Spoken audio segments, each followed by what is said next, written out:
کی والدہ محترمہ حضرت اماں آمنہ سلام اللہ علیہا کی حیات مبارکہ کے چند گوشے میں آپ کے سامنے پیش کروں گا اور آپ کی بارگاہ میں خراج عقیدت پیش کرتے ہیں۔ خالق کائنات ہماری یہ حاضری اپنی بارگاہ بے کس پناہ میں شرف قبولیت عطا فرمائے۔ حضور نبی اکرم شفیع امم صلی اللہ علیہ وسلم کا نسب سب سے اعلیٰ نسب تھا۔ آپ صلی اللہ علیہ وسلم کا خاندان سب سے اعلیٰ خاندان۔ آپ کے والدین کریمین جیسے والدین اس پوری کائنات کے اندر کسی کے نہیں۔ جیسے باپ آپ کے ہیں پوری کائنات کے اندر ویسا کسی کا باپ نہیں ہے۔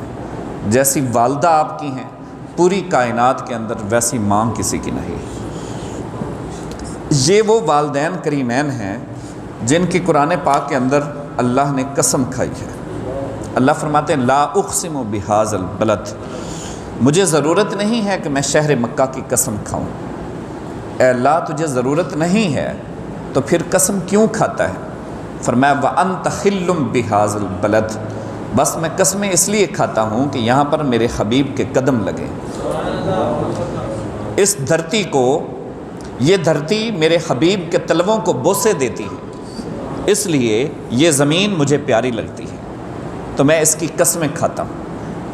وَوَالِدٍ وَمَا وَلَدَ، جس دھرتی کی نسبت آقا صلی اللہ علیہ وسلم کی قدموں کی طرف ہو جاتی ہے، اللہ اس سرزمین کی قسم کھاتا ہے۔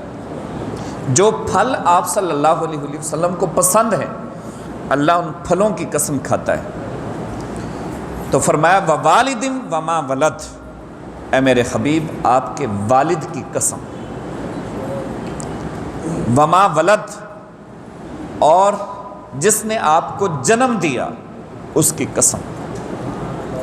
تو اللہ نے آپ کے والدین کریمین کی قسم کھائی ہے، اور اللہ کا قسم کھانا یہ اس بات کا ثبوت ہے کہ آپ کے والدین کریمین مومن تھے، موحد تھے، مبلغ تھے۔ کوئی بھی ان میں سے ایک مشرک نہیں تھا، کوئی بھی ان میں سے ایک کافر نہیں تھا، کوئی بھی ان میں سے ایک کفر پر نہیں تھا، وہ سارے کے سارے دین ابراہیمی پر تھے۔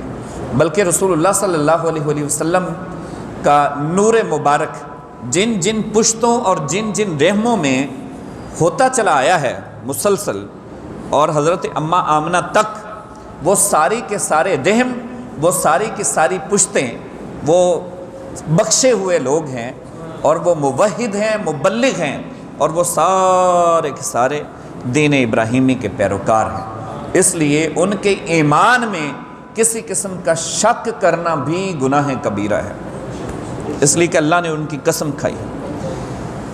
آپ صلی اللہ علیہ وسلم کا نسب تمام نسبوں سے اعلیٰ، آپ صلی اللہ علیہ وسلم کا خاندان تمام خاندانوں سے اعلیٰ۔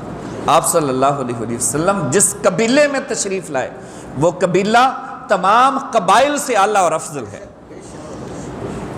اور آپ صلی اللہ علیہ وسلم حضرت ابراہیم علیہ السلام کے بعد وہ نور نبوت جیسے جو منتقل ہوتا گیا، قبیلہ بنی کنانہ میں آیا، وہاں سے منتقل ہوتا ہوا، پھر آپ صلی اللہ علیہ وسلم کا نور اطہر جب جناب کلاب تک پہنچا ہے، آپ کے پردادا جناب کلاب، تو وہاں سے پھر دو حصوں میں ڈیوائیڈ ہو گئے، دو قبیلے بن گئے، ایک قبیلہ بنو زہرہ اور ایک قبیلہ قریش۔ بنو زہرہ کا قبیلہ مدینہ منورہ میں یثرب میں جا کر آباد ہو گیا، اور قریش کا قبیلہ مکہ مکرمہ میں آ کر آباد ہو گیا۔ اب دیکھیے کتنا حسن انتخاب تھا، کتنا خوبصورت انتخاب تھا، کتنا خوبصورت انتظام تھا اللہ کی طرف سے کہ آپ کی والدہ محترمہ کی سلیکشن وہ مدینہ منورہ سے کی گئی، آپ کے والد گرامی کی سلیکشن مکہ مکرمہ سے کی گئی۔ ایک تو یہ اعزاز حاصل ہے جہاں مکہ مکرمہ کو اور مدینہ منورہ کو کہ آپ صلی اللہ علیہ وسلم کے والدین کریمین طیبین میں سے آپ کی والدہ کا تعلق مدینہ منورہ کے ساتھ تھا، آپ کے والد گرامی کا تعلق مکہ مکرمہ کے ساتھ تھا۔ اور پھر انداز محبت دیکھیے کہ آپ کے والد گرامی جب آپ کا انتقال ہوتا ہے تو آپ کو مدینہ منورہ میں دفن کیا جاتا ہے، مکہ مکرمہ میں نہیں دفن کیا جاتا۔ یہ بھی کیسا ایک زوجیت کی محبت ہے، جہاں سے آپ کی والدہ محترمہ حضرت اماں آمنہ سلام اللہ علیہا کا تعلق تھا، حضرت عبداللہ کو قدرت نے وہاں پر پہنچا دیا اور وہاں پر ان کا انتقال ہوتا۔ آپ 12 بھائی تھے، 12 بھائیوں میں سب سے خوبصورت حضرت عبداللہ تھے، حضرت عبد المطلب کے۔ تو حضرت عبد المطلب کو یہ بتا دیا گیا تھا، آپ ایک سفر پر جا رہے تھے، ایک راہب نے آپ کا ہاتھ دیکھا اور اس نے بتایا کہ اللہ تبارک و تعالیٰ آپ کو 2 عظیم نعمتیں عطا فرمائے گا۔ ایک تو اللہ تبارک و تعالیٰ آپ کو قوم کی سرداری عطا فرمائے گا، اور دوسرے اللہ تعالیٰ نے آپ کے دست اقدس پر نبوت رکھ دی ہے، نبی آپ کے گھر میں آئے گا۔ تو پھر آپ نے اس کی ڈیٹیل پوچھی تو اس نے بتایا کہ بنو زہرہ قبیلہ ہے جو مدینہ منورہ میں آباد ہے۔ ہم نے جو کچھ پڑھا ہے، جو کچھ اسٹڈی کیا ہے، اور جو ستاروں کی چالیں بتا رہی ہیں، وہ یہ بتا رہی ہیں کہ نبی آخر الزمان صلی اللہ علیہ وسلم کا نور نبوت اس وقت قبیلہ بنو زہرہ میں ہے جو مدینہ پاک میں آباد ہے۔ آپ صلی اللہ علیہ وسلم آج بھی مدینہ منورہ میں تشریف فرما ہیں۔ آپ صلی اللہ علیہ وسلم اپنی آمد سے پہلے بھی مدینہ منورہ میں تشریف فرما، یہ بھی ایک انتہائی حسن کی بات ہے۔ اللہ یا رسول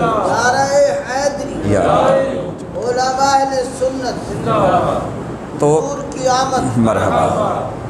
تو آپ صلی اللہ علیہ وسلم کا نور نبوت چونکہ حضرت اماں آمنہ کے جو ہے حضرت اماں آمنہ کا تعلق وہاں سے تھا، ٹھیک ہے، بنو زہرہ قبیلے کے ساتھ، اور حضرت عبداللہ ادھر مکہ مکرمہ میں موجود۔ اب دونوں کا ملاپ کس طرح ہوتا ہے کہ ان کو بتایا گیا، اس راہب نے بتایا کہ آپ وہاں پر نکاح کریں اس قبیلے کی کسی خاتون کے ساتھ۔ تو آپ نے حضرت عبد المطلب نے خود اپنا نکاح بھی بنو زہرہ قبیلے کی خاتون کے ساتھ کیا جو حضرت امیر حمزہ کی والدہ محترمہ تھی، اور آپ نے اپنے بیٹے حضرت عبداللہ کا نکاح بھی اسی قبیلے کی خاتون کے ساتھ کیا۔ اور اس کی وجہ کیا بنی وہ بھی میں تھوڑا سی ڈیٹیل، تفاصیل نہیں ہوتی، تاریخ ساری نہیں پڑھ کر سنائی جاتی، ڈیٹیل آپ کے سامنے بیان کرتا ہوں۔ حضرت اماں آمنہ کے جو والد گرامی ہیں حضرت وہب، انہوں نے حضرت عبداللہ کی بہادری ایک دن دیکھی کہ یہودی آپ کے دشمن تھے، سارے یہودی بہت زیادہ مل کر آپ کو قتل کرنے کے لیے اکٹھے ہو گئے، لیکن اللہ تبارک و تعالیٰ نے آپ کی مدد کے لیے فرشتے نازل فرما دیے۔ حضرت وہب کہتے ہیں کہ میں دیکھ رہا تھا جب وہ آپ پر حملہ آور ہوئے تو میں دوڑا اسلحہ لے کر کے، میں وہاں پر پہنچتا ہوں اور عبداللہ کی مدد کرتا ہوں، یہ تو نیک انسان ہیں اور یہ ان کو مار دیں گے، تو میں ان کی مدد کے لیے دوڑا تو راستے میں ایسی مخلوقات نظر آئیں کہ جو میں نے آج تک نہیں دیکھی تھی، اور مجھے وہاں جانے کی ضرورت ہی نہیں پڑی، اور اللہ تبارک و تعالیٰ نے ان کو ان یہودیوں پر فتح عطا فرمائی۔ 40 کے قریب یہودی وہاں پر مار دیے تھے حضرت عبداللہ نے اکیلے، تو وہاں سے وہ متاثر ہوئے، اس خاندان سے متاثر ہوئے۔ پھر حضرت عبد المطلب کو جب پتہ چلا کہ میرے بیٹے کی مدد کے لیے یہ پہنچے تھے، حضرت عبد المطلب نے بلایا اور فرمایا کہ بتاؤ، بولو کیا انعام چاہتے ہو، جو تم کہتے ہو وہی انعام تمہیں دیا جائے گا۔ تو پھر مانگا بھی تو وہ مانگا جو کائنات کا سرتاج بن کے آنے والا تھا۔ انہوں نے کہا تھا کہ بس اگر کچھ مجھے دینا چاہتے ہو، اس خاندان کی ریت ہے کہ جو اس در پہ آتا ہے اس خاندان کے پاس تو خالی ہاتھ نہیں لوٹاتے تھے، ٹھیک ہے، یہ اس خاندان کی ریت تھی، اس کو خالی ہاتھ نہیں لوٹاتے، بولو کیا مانگتے ہو۔ تو انہوں نے کہا کہ پھر عبداللہ کا ہاتھ مانگتا ہوں، عبداللہ کا رشتہ مانگ لیا۔ حضرت آمنہ حضرت عبداللہ کے نکاح میں آئیں۔ تو اس طرح 12 بھائیوں میں سب سے خوبصورت حضرت عبداللہ تھے۔ حضرت عبد المطلب آپ سے بہت زیادہ پیار کرتے تھے۔ اسی دوران 200 خاندانوں کے نکاح آپ کے پاس پیغام نکاح آئے، 200 خواتین نے، بڑے بڑے سرداروں کی، بادشاہوں کی، بڑے بڑے معزز خاندانوں کی بیٹیوں نے پیغام نکاح بھیجا آپ کے پاس۔ 200 خواتین کے پیغام نکاح آئے، اور ان میں ایک ملک شام کا جو بادشاہ تھا اس کی بیٹی فاطمہ شامیہ، وہ بھی ان میں ایک شامل ہے۔ اپنے باپ کو کہتی، بہت بڑی عالمہ فاضلہ تھی کتب سماویہ کی، اس نے پڑھ رکھا تھا کتب سماویہ میں فلاں وقت میں فلاں جگہ پر فلاں گھر میں فلاں شخص کے گھر میں نبی آخر الزمان صلی اللہ علیہ وسلم تشریف لانے والے، یہاں تک بھی اس نے پڑھا تھا کہ وہ کن کن راہوں سے حضرت عبداللہ شکار کرنے کے لیے گزرا کریں گے۔ تو وہ سارا کچھ اسٹڈی کر چکی تھی پہلے آلریڈی کتب سماویہ، تورات، زبور، انجیل میں۔ اپنے باپ کو کہتی کہ ابا جان میں اس شخص کی زوجیت اختیار کرنا چاہتی ہوں۔ اس نے کہا بیٹا اس کو یہاں پر بلا لیتے ہیں۔ کہنے لگی نہیں، اس کے شایان شان نہیں ہے کہ اس کو یہاں پر بلایا جائے، اور نہ ہی وہ آئے گا۔ وہ کوئی عام آدمی نہیں ہے، وہ وقت کے نبی کا باپ بننے والا ہے۔ میں خود اس کی بارگاہ میں جاؤں گی، اس کو تلاش کروں گی، اس کو ڈھونڈوں گی، اس کی راہوں میں جا کر اس کی منتظر بن کے بیٹھوں گی۔ اپنی 70 کنیزوں کو ساتھ لے کر چلی، 200 سرخ اونٹ ساتھ لے کر آئی تحفے کے طور پر، اور یہاں آ کر جب پہنچی حضرت عبداللہ سے بات چیت کی، آپ کی راہوں میں بیٹھ کے کئی دن تک انتظار کرتی رہی جہاں سے آپ شکار کے لیے گزرا کرتے تھے۔ ایک دن پھر ملاقات ہو ہی گئی اس ماہ جبین سے، جو حسن کا ماہ کامل تھا، جو حسن کا ماہ تمام تھا۔ جب وہ نگاہ پیشانی پر پڑی اور وہ چمکتا ہوا نور نظر آیا، ورثہ حیرت میں گم ہو گئی۔ ایک مرتبہ خوشی سے مچل اٹھی کہ یہی وہ نور ہے جس کے لیے میں اتنا دور دراز کا سفر طے کر کے آئی ہوں۔ پاس چلی گئی، باتوں باتوں میں اپنا مدعا بیان کر دیا، اپنے دل کی بات کہہ ڈالی، میں تم سے نکاح کرنا چاہتی ہوں۔ آپ نے فرمایا اچھا میں مشورہ کر کے بتاؤں گا۔ آپ کا نکاح تو پہلے آلریڈی حضرت اماں آمنہ سے ہو چکا تھا۔ مشورہ کیا، حضرت عبدالمطلب نے فرمایا کہ بیٹا ہمارے ہاں دوسری شادی کا یہاں پر کوئی کسی قسم کی کبھی رسم نہیں تھی اس وقت، اور عرب میں آج بھی کبھی رسم نہیں ہے۔ پھر اسلام آ گیا، اسلام نے جو اجازت دی، الغرض یہ ایک الگ ٹاپک ہے، اس پر بھی انشاءاللہ کسی دن بات کر لیں گے، تو بڑا حساس ٹاپک بھی ہے۔ تو الغرض اس کے ساتھ ساتھ ہم بھی بیٹیوں والے ہیں، بہت سارے معاملات حساس بھی ہوتے ہیں یہاں پر۔ تو مسئلہ یہ ہے کہ آپ صلی اللہ علیہ وسلم جو ہے وہ حضرت عبداللہ کی صلب میں تھے، تو آپ وہاں پر گئے گھر مشورہ کرنے کے لیے حضرت عبدالمطلب کے ساتھ۔ انہوں نے کہا بیٹا زندگی آپ نے گزارنی، آپ کی مرضی ہے، اگر آپ کرنا چاہتے ہیں دوسرا نکاح تو کر لیں، ہماری طرف سے کوئی پابندی نہیں ہے۔ آپ نے وہ کچھ دن حضرت آمنہ کے پاس گزارے، اور یہاں سے جب آپ دوبارہ پھر وہ پیغام نکاح لے کر گئے کہ میں اس پر خوش ہوں، ایگری ہوں، لیکن وہ فاطمہ شامیہ نے دیکھا کہ وہ نور نبوت چمکتا ہوا نظر نہیں آیا۔ اس نے کہا کہ عبداللہ میں کوئی عام خاتون نہیں ہوں، میں شام کے بادشاہ کی بیٹی ہوں، فاطمہ شامیہ میرا نام ہے، اور میں بہت بڑی عالمہ فاضلہ ہوں۔ میں تو اس نور نبوت کی تلاش میں لے کر آئی تھی جو کسی اور کو اللہ نے عطا فرما دیا ہے۔ آپ نے فرمایا کہ ان کا نام آمنہ ہے۔ فرمایا کہ آمنہ تجھے نور نبوت مبارک ہو، میں نہیں برداشت کرتی کہ محمد احمد صلی اللہ علیہ وسلم تو وہ آمنہ کی گود میں کھیلیں اور میں اس کے گھر میں اس کی سوتن بن کے رہوں، میں اس مقصد کے لیے یہاں پر نہیں آئی تھی۔ پھر وہ کہتی ہے کہ 100 بئی کا 2 کپڑے اللہ تبارک و تعالیٰ نے اس کو عطا فرما دیے، 2 کپڑے، وہ عظیم 2 نعمتیں عطا فرما دی، وما تدری، اور ان 2 نعمتوں کے متعلق شاید وہ ابھی تک باخبر نہیں ہے۔ وہ 2 نعمتیں کون سی تھی؟ ایک نبوت، دوسرا حکومت، یعنی کائنات کی سرداری بھی اللہ نے عطا فرما دی، اور کائنات کی نبوت بھی اس کی گود میں اللہ نے عطا فرما دی۔ اس لیے فرمایا کہ آمنہ تجھے مبارک۔ تو اس طرح حضرت اماں آمنہ کے رحم میں نور نبوت منتقل ہوا۔ آپ فرماتی ہیں کہ پھر اس کے بعد کچھ دنوں کے بعد آپ جانتے ہیں 6 ماہ تھے ابھی آپ کے رحم مادر میں، آپ کے والد گرامی وہاں پر تجارت کرنے کی غرض سے گئے، تو وہاں پر آپ کا انتقال ہو گیا مدینہ منورہ میں، وہیں پر آپ کو دفنا دیا گیا۔ ابھی رحم مادر میں تھے کہ والد گرامی دنیا سے اٹھ گئے۔ حضرت اماں آمنہ فرماتی ہیں کہ دستور کے مطابق، عرب کا دستور تھا جب کسی خاتون کا شوہر فوت ہو جاتا وہ اپنے گھر چلے جاتی تھی، اپنے میکے چلی جاتی تھی، تو میں بھی جانے لگی، لیکن مجھے حضرت عبدالمطلب نے روک لیا، اور انہوں نے فرمایا کہ بیٹی نہیں، تم اسی گھر میں رہو گی، یہ تمہارا گھر ہے، تمہارے سارے اخراجات میں برداشت کروں گا۔ اس لیے کہ حضرت عبدالمطلب کئی مرتبہ خواب میں دیکھ چکے تھے کہ ایک سورج ہے جو ان کے گھر میں طلوع ہو رہا ہے، اور اس کی شعائیں پوری کائنات کے اندر پھیل رہی۔ ان کو بتا دیا گیا تھا کہ تمہارے گھر میں نبی آخر الزمان صلی اللہ علیہ وسلم تشریف لانے والا ہے، اس لیے ان کو جانے نہیں دیا اور ان کو روک لیا۔ تو الغرض حضرت اماں آمنہ فرماتی ہیں پہلے مہینے سے لے کر 9ویں مہینے تک ہر مہینے میرے پاس مختلف انبیاء کرام تشریف لاتے، مجھے مبارکباد دیتے، حضرت اماں حوا علیہ السلام آئی، حضرت مریم علیہ السلام آئی، حضرت آسیہ علیہ السلام آئی، سارے انبیاء کی بیویاں میرے پاس آئی، حضرت خدیجہ میرے پاس آئی، سارے انبیاء کی بیویاں میرے پاس آتی رہیں، یکے بعد دیگرے ان کی روحیں آتی رہیں اور وہ مجھے آ کر مبارکباد دیتی رہیں۔ ساری کائنات کے فرشتے میرے پاس قطار اندر قطار آتے رہے اور مجھے مبارکباد دیتے رہے کہ آمنہ تجھے مبارک ہو، تو نبی آخر الزمان صلی اللہ علیہ وسلم کی والدہ محترمہ بننے والی۔ یہاں پر بڑی خوبصورت بات میں آپ کے سامنے پیش کروں گا۔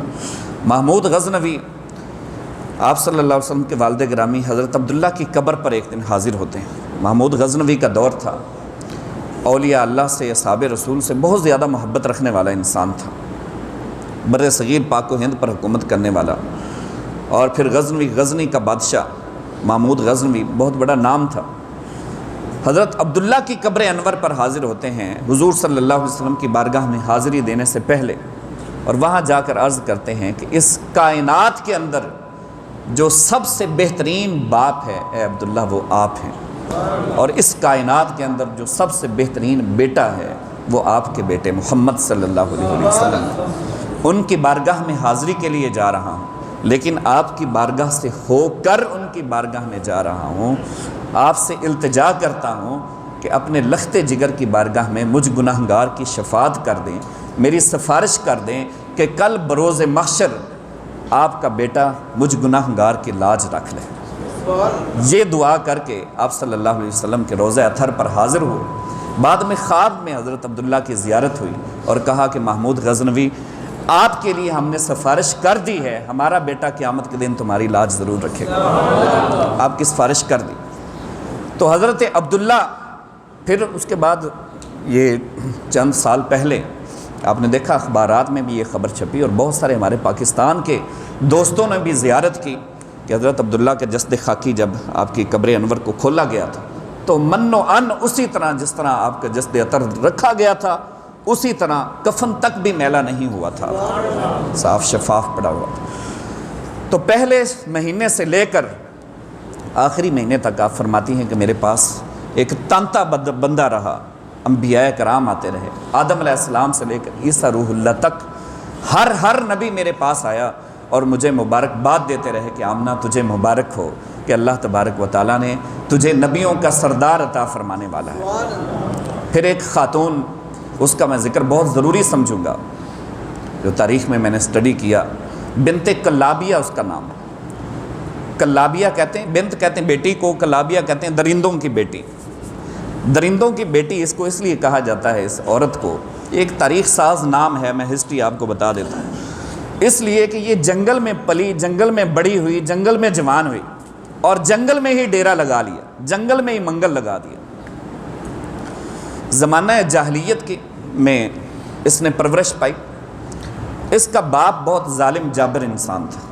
جب یہ بچی پیدا ہوئی تو اس کا باپ اس کو درگور کرنے کے لیے گیا، گڑھا کھود کر، لیکن آگے سے کچھ جو غائبانہ طاقتیں تھیں وہ رکاوٹ بن گئی۔ عاطف غیر سے آواز آئی، خبردار اس بچی کو گڑھے میں مت پھینکو، اگر تم اس کی تربیت پرورش نہیں کر سکتے یہیں جنگل میں چھوڑ دو۔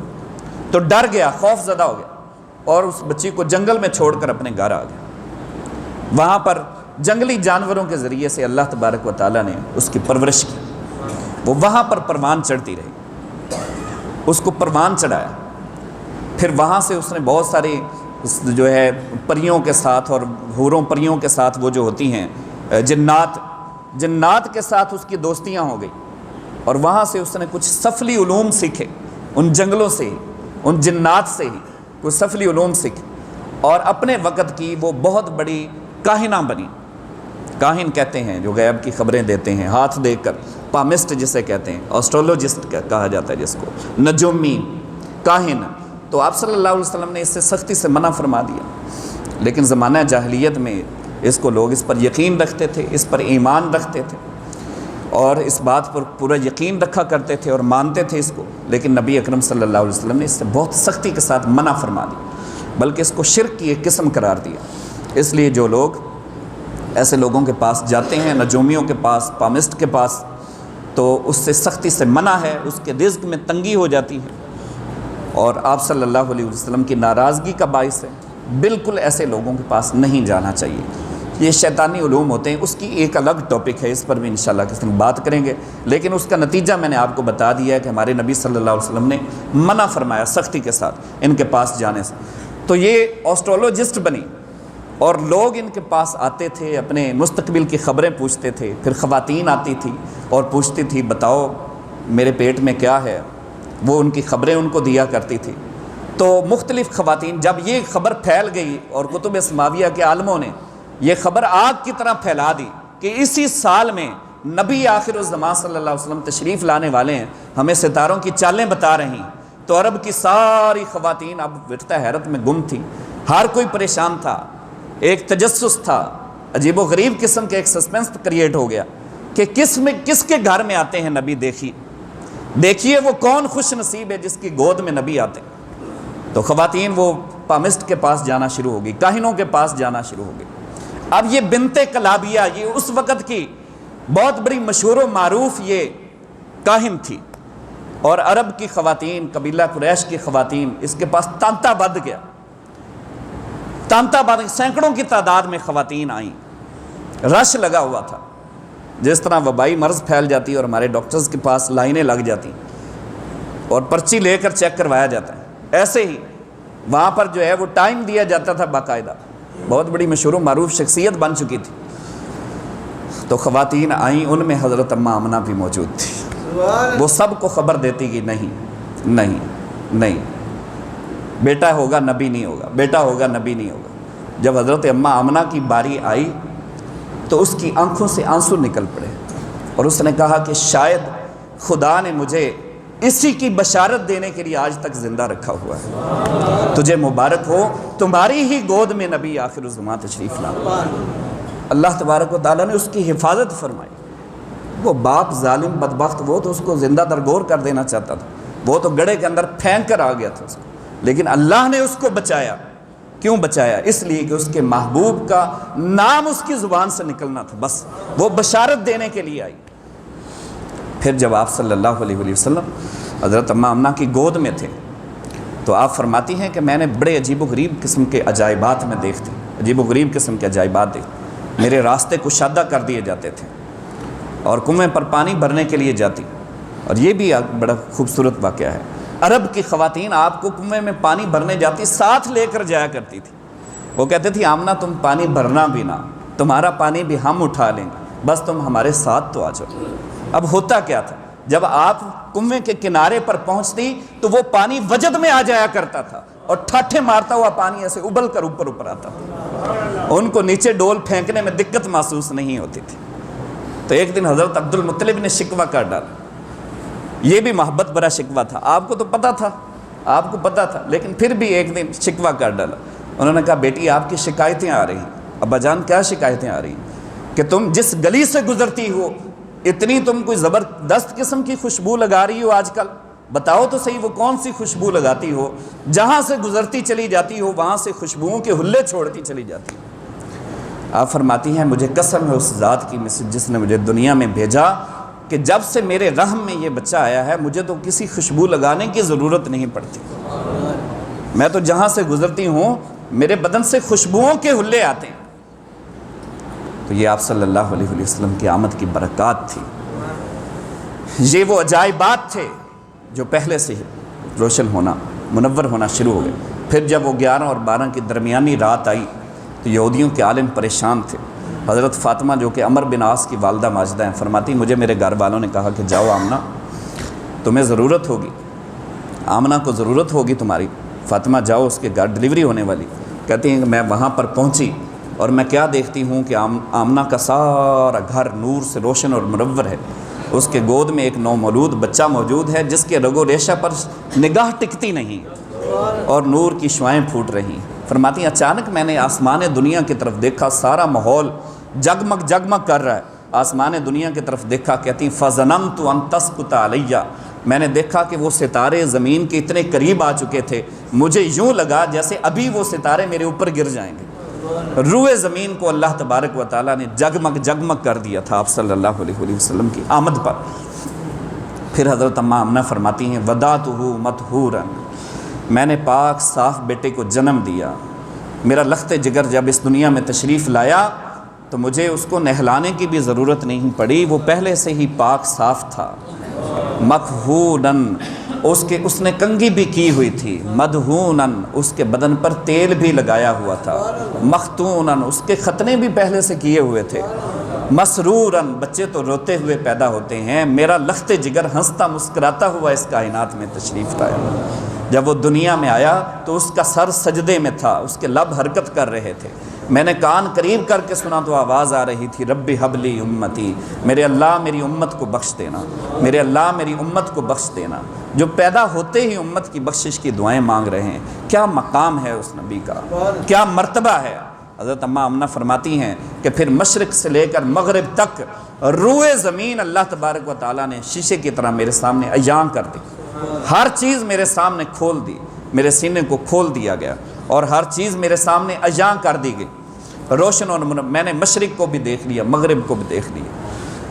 پھر فرماتی ہیں کہ میں نے دیکھا یکا یک جبرائیل امین ہیں، جا جبرائیل بعلام ثلاثہ، 3 جھنڈے لے کر، ایک جھنڈا مشرق میں، ایک مغرب میں، ایک کعبے کی چھت پہ لگا دیا، بتانا چاہتے تھے کہ یہ وہ نبی ہے جس کا دین کعبے سے شروع ہوگا، مشرق سے لے کر مغرب تک اس پوری کائنات میں پھیل جائے گا۔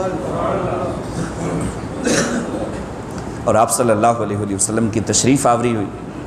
پھر آپ صلی اللہ علیہ وسلم 6 سال کی عمر مبارک تھی جب آپ کی والدہ محترمہ کا انتقال ہو گیا، اور اس سے پہلے حضرت حلیمہ سعدیہ کا بھی ذکر کر دیتے ہیں۔ آپ کو لے کر وہ اپنے گھر چلی گئی حضرت حلیمہ سعدیہ بچپن میں، تو اس لیے کہ آپ کی پرورش کی جائے، یہ عرب کا دستور تھا، عرب کا رواج تھا کہ وہ گاؤں میں بچے کی پرورش کرتے تھے، وہاں کی بود و باش، تاکہ وہ بود و باش اور وہ ماحول بچے کو میسر آئے جو صحت مند ماحول ہوتا تھا۔ دائیاں لے کر چلی جاتی تھی، حضرت اماں حلیمہ سعدیہ بھی حضور صلی اللہ علیہ وسلم کو لے کر چلی گئی۔ وہ سارا واقعہ اور ساری باتیں آپ سنتے رہتے ہیں، لیکن قاضی ایاز نے شفا شریف کے اندر جو بڑی خوبصورت بات لکھی ہے وہ میں آپ کے گوش گزار کرنا چاہتا ہوں۔ تو سکھیوں سہیلیوں نے تانا دیا کہ حلیمہ بہت فضول خرچ ہو گئی ہے، ساری رات ہم دیکھتی ہیں تمہارے گھر میں دیا جلتا ہے، اتنی فضول خرچی نہ کیا کر، تیل بہت مہنگا ہے اور اتنی فضول خرچی نہ کیا کر۔ حضرت اماں حلیمہ سعدیہ فرماتی ہیں، سکھیوں میں تمہیں کیا بتاؤں، جب سے یہ قریشی بچہ میرے گھر میں آیا ہے مجھے تو دیا جلانے کی ضرورت نہیں پڑتی، اس کے چہرے کی قدرتی روشنی ہے جو میرے گھر سارا روشن اور منور رہتا ہے، گویا کہ آسمانوں کا چاند میرے گھر میں اتر آیا، اور مجھے تو یوں لگتا ہے جیسے آسمانوں کا چاند میرے گھر میں اتر آیا۔ ہوئی انوار کی بارش، قدم رکھا جو محمد نے، زمین کو چومنے عرش معلیٰ بار بار آیا، زمین کو چومنے عرش معلیٰ بار بار آیا، قدم رکھا جو محمد نے۔ تو پھر آپ صلی اللہ علیہ وسلم مدینہ منورہ میں آپ کی والدہ آپ کو لے کر گئی، جہاں پر حضرت عبداللہ کی قبر تھی، جو آپ کا اصل قبیلہ تھا، جہاں پر آپ کی والدہ محترمہ کا اصل گھر تھا، قبیلہ بنو زہرہ، وہاں پر لے کر گئی۔ آپ صلی اللہ علیہ وسلم 1 مہینہ وہاں پر تشریف فرما رہے، 1 مہینہ، اور بعد میں آپ صلی اللہ علیہ وسلم اپنے اصحاب کو وہ ساری باتیں بتایا کرتے تھے، اپنے صحابیوں کو، کہ میری والدہ یہاں پر مجھے لے کر آئی تھی، اور 1 مہینہ میں نے اپنی زندگی کے، جب میں 6 سال کا تھا تو یہاں پر میں نے گزارے 30 دن۔ اور فرماتے ہیں کہ یہاں پہ ایک پانی کا تالاب ہوتا تھا جہاں پہ میں نہایا کرتا تھا اور تیرا کرتا تھا اس پانی کے تالاب کے اندر۔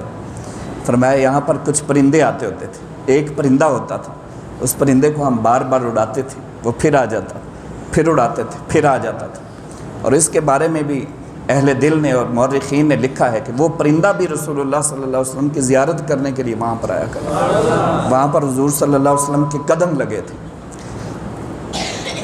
پھر جب آخری وقت آیا، یہ وہ باتیں ہیں میں اس لیے بیان نہیں کرتا کہ ان کو بیان کرنے کی جسارت ہی نہیں ہوتی، ان کو بیان کرنے کی ہمت ہی نہیں پڑتی انسان کو۔ یہ جب آپ پڑھتے ہیں، سیرت کو پڑھیں آپ، اور حضور صلی اللہ علیہ وسلم کے بچپن کے واقعات پڑھیں، آپ صلی اللہ علیہ وسلم کی ینگ ایج کیسے گزری، آپ کی ٹین ایج کیسے گزری، آپ کا بچپن کیسے گزرا، آپ کی والدہ محترمہ کے ساتھ آپ کی کتنی محبتیں وابستہ تھیں۔ آپ بار بار آپ کی قبر انور پر جایا کرتے تھے، مقام ابوا پر۔ جب وہاں سے واپس تشریف لائے ہیں وہ 1 مہینہ رہنے کے بعد، تو ایک جگہ آتی مقام ابوا، وہاں پر آپ بیمار ہو گئی، شدت تھی بیماری کی، اور وہاں پر پھر آپ کا وصال ہوا۔ لیکن جو مورخین نے آخری الفاظ لکھے، بالکل آخری الفاظ تھے حضرت اماں آمنہ کے، اور بڑا ایک روح پرور منظر تھا، اس کو انسانی الفاظ نہیں بیان کر سکتے۔ فنظرت الی وجہ المبارکی، انہوں نے آخری نظر اپنے لخت جگر کے چہرے پر ڈالی، آخری نظر۔ وہ بختوں والی وہ ماں ہے جس نے سب سے پہلے اس چہرہ انور کی زیارت کی تھی، وہ کائنات کی بختوں والی وہ ماں ہے۔ میں کہتا ہوں نبی آخری اللہ نے بنا کر بھیجا ہے تو وہ ماں بھی آخری ہی اللہ نے بھیجی تھی۔ نہ اس نبی کے بعد کسی نبی کا تصور ہے، نہ اس ماں کے بعد کسی اور ماں کا تصور ہے۔ شیخ عبدالحق محدث دہلوی رحمۃ اللہ علیہ اس کی تفسیر فرماتے ہیں، تشریح اس کی کہ آپ کی والدہ محترمہ آخری والدہ ہے، نبی پیدا نہیں ہوگا۔ جو پیدا ہوگا نا آپ صلی اللہ علیہ وسلم کے بعد، جو پیدا ہو کر آیا ہے وہ نبی نہیں ہو سکتا۔ جو رحم مدر سے آیا ہے، جس کی ڈلیوری ہوئی ہے، جو پیدا ہوا ہے، جس کا جنم ہوا ہے، وہ نبی ہو ہی نہیں سکتا۔ اس لیے یہ ناممکنات میں سے ہے، یہ ناممکنات میں سے ہے۔ پیدا ہوا وہ بھی آخری تھا، پیدا کرنے والی وہ بھی آخری تھی، اور وہ دنیا سے رخصت ہو چکی، اور اس کے بعد دوسرا تصور ہی نہیں۔ آخری نظر اپنے لخت جگر کی طرف ڈالی۔ حضرت ام ایمن کہتی ہیں کہ 6 سال آپ صلی اللہ علیہ وسلم کی عمر مبارک تھی جب آخری نظر حضرت اماں آمنہ نے اپنے بیٹے کی طرف دیکھا۔ نعرہ تکبیر، نعرہ رسالت، نعرہ رسالت، نعرہ غوثیہ، نعرہ تحقیق۔ اور فرمایا کہ بیٹے تم اس باپ کے خوش نصیب بیٹے ہو جس کو اللہ تبارک و تعالیٰ نے چن لیا ہے، اور اللہ تبارک و تعالیٰ نے ان پر اپنی خاص نعمت یہ عطا فرمائی کہ ان کو قربانی کے لیے جب ان کے والد نے یعنی حضرت عبد المطلب نے کرہ ڈالا تھا، تو جتنی مرتبہ بھی انہوں نے کرہ ڈالا قربانی کرنے کا، ہر مرتبہ اللہ تبارک و تعالیٰ نے ان کو بچا لیا تھا، ہر مرتبہ اللہ تعالیٰ نے ان کو بچا لیا تھا۔ آپ نے فرمایا کہ میں سب کچھ دیکھ چکی، وہ نبوت جو اللہ تبارک و تعالیٰ نے آپ صلی اللہ علیہ وسلم کو عطا فرمائی تھی، اس نبوت کی بنیاد تو آپ کی والدہ محترمہ ہے نا۔ آپ کی والدہ فرماتی ہیں کہ میں دیکھ چکی ہوں کہ انت تبعث الی الخل والحرم، اللہ تبارک و تعالیٰ نے تجھے ان قریب مقام نبوت سے سرفراز فرمائے گا۔ اللہ تعالیٰ تجھے خلیوں کے لیے بھی نبی بنا دے گا، حرمیوں کے لیے بھی نبی بنا دے گا۔ حرمی وہ ہیں جو کعبۃ اللہ کے اندر رہتے ہیں، خلی وہ ہیں جو باہر رہتے ہیں جیسے ہم لوگ ہیں۔ اللہ تعالیٰ پوری کائنات کے لیے ان قریب تجھے نبی بنا کر بھیجے گا۔ بیٹے میں دیکھ رہی ہوں کہ تو اپنے دادا حضرت ابراہیم علیہ السلام کے راستے پر ہے، تبعث فی التحقیق ہی و بالاسلام، کہ تو تحقیق شدہ دین پر ہے اور تحقیق شدہ اسلام پر ہے، تیرا راستہ درست راستہ ہے، تو اپنے اس باپ دادا کے دین پر ہے کہ جنہوں نے کبھی بتوں کی پوجا نہیں کی، اور نہ میں نے کبھی بتوں کی پوجا کی ہے۔ وہ موحد تھے، وہ مبلغ تھے، وہ شرک سے پاک تھے۔ پھر آپ فرماتی ہیں کہ بیٹا کل حی میت، ہر زندہ چیز نے اس دنیا سے رخصت ہو جانا ہے، وکل جدید بال، اور ہر نئی چیز نے پرانی ہو جانا ہے، وکل کبیر یفنا، اور ہر بڑی چیز نے ایک دن فنا ہو جانا، ہر ایک نے ایک دن چلے جانا ہے۔ انا میتۃ، میں اب موت کی طرف جا رہی ہوں، میں دنیا سے رخصت ہونا چاہتی ہوں، وذکر باقٍ، لیکن قیامت تک کے لیے میرا ذکر باقی رہے گا، لوگ مجھے آپ کی والدہ کے نام سے یاد کرتے رہیں گے، اس لیے کہ میں نے جو کام کیا ہے، ترکت خیراً، میں اس کائنات کے اندر ایک مکرم بیٹا چھوڑ کر جا رہی ہوں، وولدت طہراً، اور میں نے پاک اور بابرکت بیٹے کو جنم دیا ہے، اس لیے قیامت تک کے لیے میرا نام زندہ و جاوید رہے گا۔ وہ بختوں والی وہ ماں ہے۔ خدا کی قسم بروز محشر نبی اسی شخص کے کلمے کو مانے گا جو نبی کی امی جان کے کلمے کو مانے گا، جو نبی کی امی جان کے قدموں کی خیرات لیتا ہے۔ آج بھی اگر محدثین کہتے ہیں آج بھی رسول اللہ صلی اللہ علیہ وسلم کے والدین کریمین طیبین کا وسیلہ دے کر انسان خدا کی بارگاہ میں بھیک مانگتا ہے تو نبی اس کی دعا کے اندر خود حائل ہو جاتا ہے، نبی اس کی دعا کو لے کر وہ اللہ کی بارگاہ میں خود پہنچاتے ہیں کہ اللہ اس نے میرے والدین کا وسیلہ دے کر تیری بارگاہ میں دعا کی ہے، میرے امتی نے اس کی دعا کو قبول فرما لے، اللہ تعالیٰ قبول فرما لیتے ہیں۔ تو عزیز دوستو، ہم حضور صلی اللہ علیہ وسلم کے احسانات کا حق تو نہیں ادا کر سکتے. آخری بات سن لیں، آپ کے احسانات کا تقاضا یہ ہے کہ ہم آپ کی سنتوں کو زندہ کریں جتنا ہو سکتا ہے. 4000 سے زائد بخاری و مسلم کے اندر سنتیں بتائی گئیں، ہم نے کتنی سنتوں کو زندہ کیا؟ چلیں داڑھی شریف ایک سنت ہے، یہ کوئی نہیں رکھنا چاہے اس کی مرضی ہے، ایک سنت ہے، لیکن اس کے علاوہ 4500 سنتیں، ہم نے کتنی سنتوں کو اپنایا، ہم نے کتنا حضور کی سیرت پر چلے ہیں، اس بات پر ہمیں غور کرنا ہوگا. دوسری بات یہ ہے کہ ہم آپ صلی اللہ علیہ وسلم پر شب و روز درود و سلام پڑھیں. یہی محبت کا تقاضا ہے، یہ محبت کی نشانی ہے. حضرت معاذ حضور کی بارگاہ میں حاضر ہوئے، یا رسول اللہ صلی اللہ علیہ وسلم میں اپنی مناجات میں کیا مانگا کروں؟ آپ نے فرمایا کہ مجھ پر درود و سلام پڑھا کرو. یا رسول اللہ ایک حصہ پڑھ لیتا ہوں، 3 حصے دعائیں مانگ لیتا ہوں. فرمایا کہ اور بڑھا لو تو بہتر ہے. یا رسول اللہ ہاف کر لیتا ہوں. فرمایا اور بڑھا لو تو بہتر ہے. یا رسول اللہ 3 حصے آپ پر درود و سلام، 1 حصہ باقی مناجات اور دعائیں. فرمایا اور بڑھا لو تو وہ تمہارے لیے بہتر ہے. یا رسول اللہ میں اپنی ساری دعاؤں میں بس آپ پر درود و سلام ہی پڑھا کروں گا. آپ نے فرمایا کہ اے معاذ، اللہ تبارک و تعالیٰ تیری ساری زندگی کے گناہوں کو بھی معاف کر دے گا، اور اللہ تبارک و تعالیٰ تمہارے سارے کاموں کے لیے، ساری مشکلات کے لیے اللہ تجھے کافی ہو جائے گا. فرمایا کہ جو دنیا میں سب سے زیادہ مجھ پر درود و سلام پڑھتا ہے وہ آخرت کے دن سب سے زیادہ میرے قریب ہوگا. اللہ پاک ہمیں عمل کی توفیق عطا فرمائے.